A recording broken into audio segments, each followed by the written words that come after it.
If you've played any VGC in the last couple months, you know about the atrocity that is Dragonite and Chien. In a previous video, I talked about Garchomp and flying types always being good, but I also explored the synergy of just ground and flying types alone. Landorus, Therian, and Tornadus Incarnate are a good example of this, Landorus outshining Garchomp in almost every way. So, the flying plus ground type synergy can always be found if you look hard enough. But what's up with Dragonite and Chien? Usually, pairings get updated throughout formats, but this one has mostly stayed the same. Almost no changes have occurred since its introduction. But what makes them so good? If you're a fan of the channel and you've seen all of my videos, you'll know that I talk about the unique metagame of Pokemon quite a bit. How different things rise and fall in usage depending on what other people are using. This concept is a big factor in the downfall of Indeedee and Armarouge. Poor Indeedee. Even with Trick Room being more popular in Regulation D, it still isn't used. From my experience, Cresselia is a lot more popular. If you want a full explanation, then it's provided in my Indeedee and Armarouge video, but for a summary, Indeedee isn't good. It is passive and it really only does 3 things: Trick Room, Follow Me, and Psychic Terrain.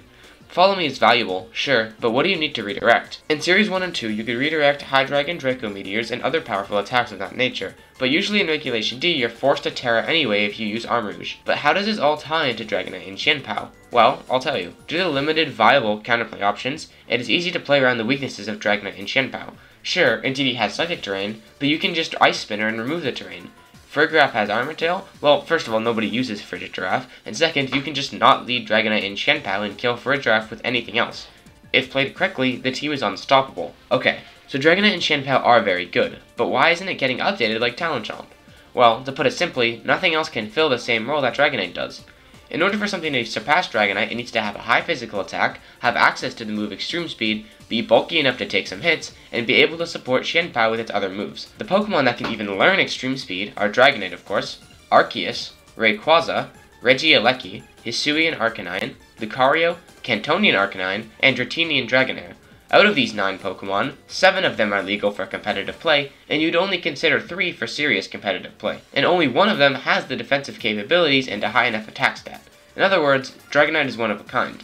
Looking at all Pokemon who can even learn Extreme Speed in the national dex, only 5 Pokemon are better than Dragonite offensively, and you would only be able to use 4 of them, and you would only actually use 2 of them. So that's why Dragonite and Chien are so insanely good, even remaining almost the same between formats.